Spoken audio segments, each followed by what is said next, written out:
discovered an ancient structure near Jerusalem. She turned to the Bible to help explain what she found. And she learned that this new discovery supports the biblical accounts of King David and his son Solomon. Beneath the crumbling hills of Jerusalem, where centuries of dust veil the secrets of kings, something ancient has awakened. For generations, the world hunted for Solomon's lost tomb, a treasure of wisdom and wealth buried in legend. Now, one discovery may finally bridge the pages of Scripture and the stones beneath our feet. When King David's son, Solomon, rose to power as a teenager, the kingdom of Israel entered a golden age.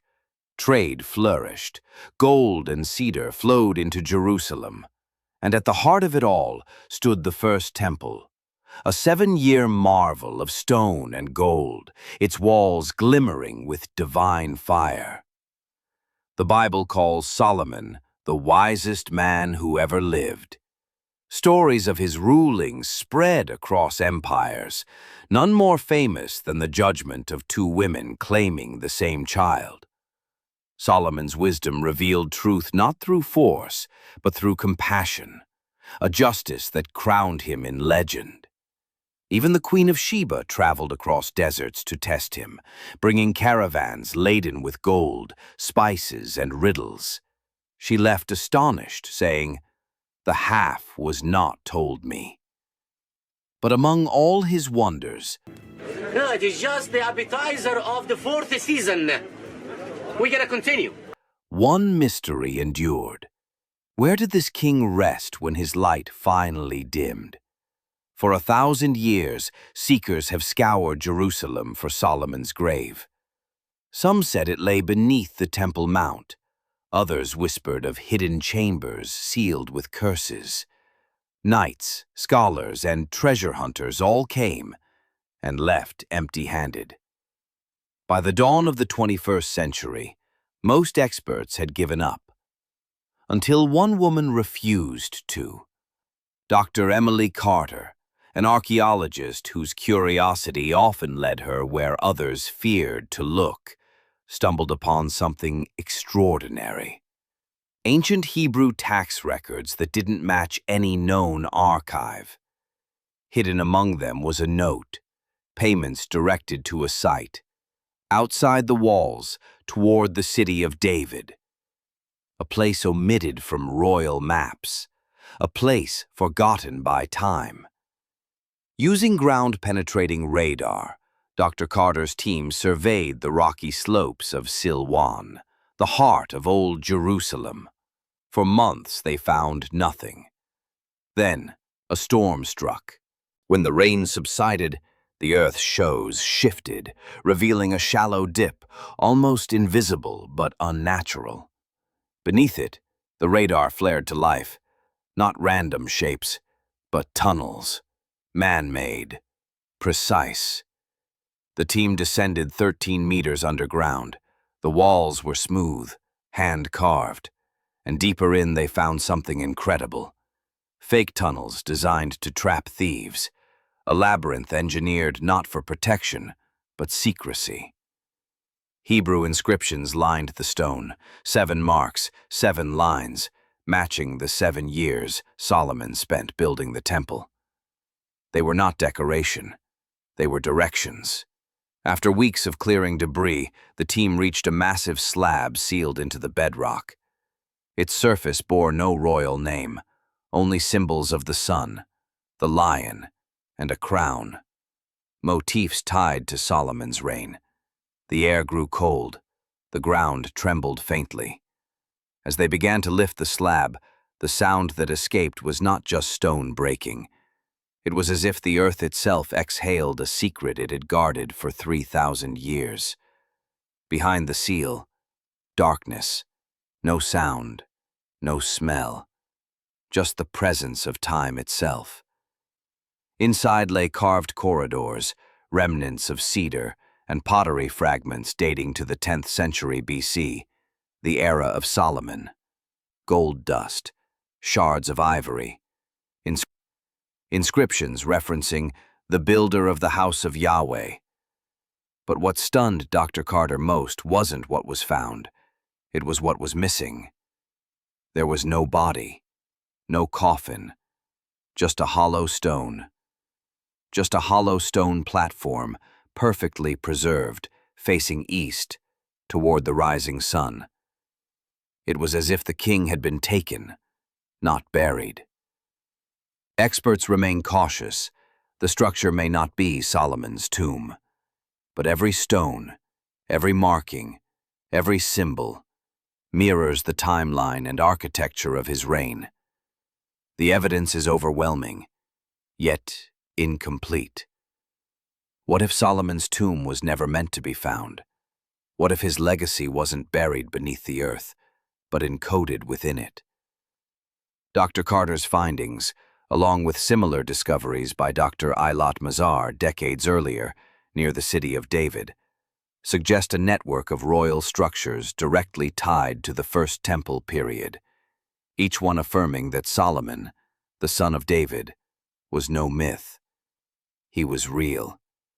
His kingdom was real, and his wisdom immortal. From dust and scripture, the past has spoken again. Whether or not this chamber belongs to Solomon, its voice is unmistakable.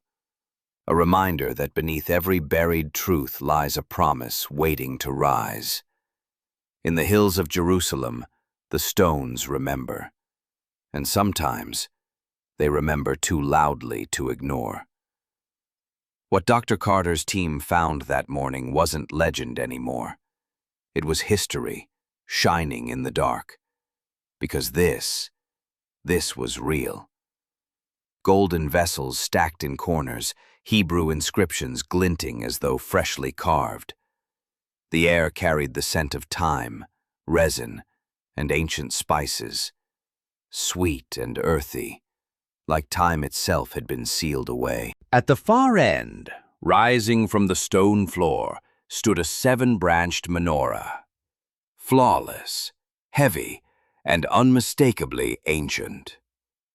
Every curve, every carving matched the descriptions of Solomon's first temple. But this wasn't a replica. This was original.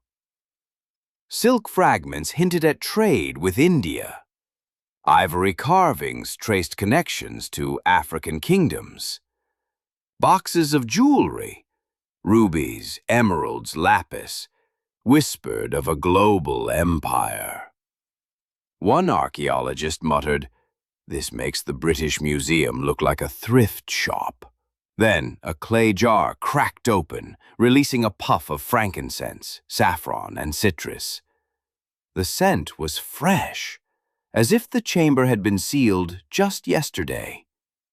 But not everything fit neatly. Some carvings bore symbols no one recognized. A few artifacts looked stylistically newer, maybe even later than Solomon's reign. Could these treasures have belonged to Rehoboam, Solomon's son, or another ruler who buried his legacy beside the legend?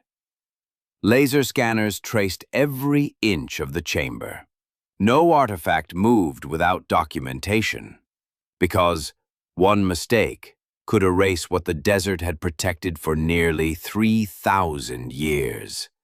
The menorah alone could rewrite temple history.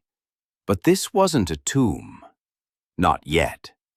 At their center, a star-shaped seal, sharp, geometric, unmistakable. It matched the legendary Mark of Solomon, said to grant command over spirits and wisdom from heaven itself. Around it, lines and spirals wove into patterns that looked less like art and more like mathematics. Ratios, angles, blueprints, geometry far beyond its century. One researcher whispered, "This isn't decoration. This is data."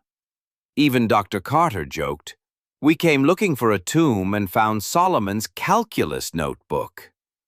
His felt like a prologue, the first chapter to something greater and far older.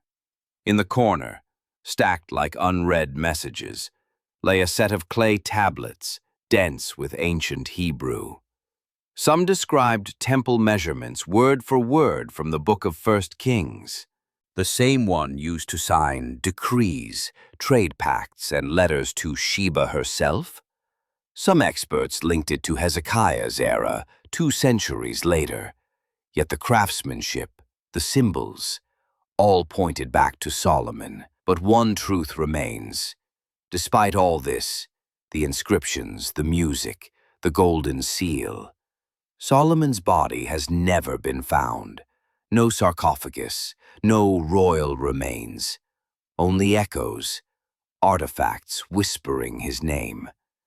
AI scans hint at deeper chambers under the bedrock, but Jerusalem's sacred ground forbids further digging. So for now, the mystery waits. What began as dust and stone may one day prove that faith and history aren't rivals. They're reflections of the same light. Because somewhere beneath Jerusalem, a king might still be waiting.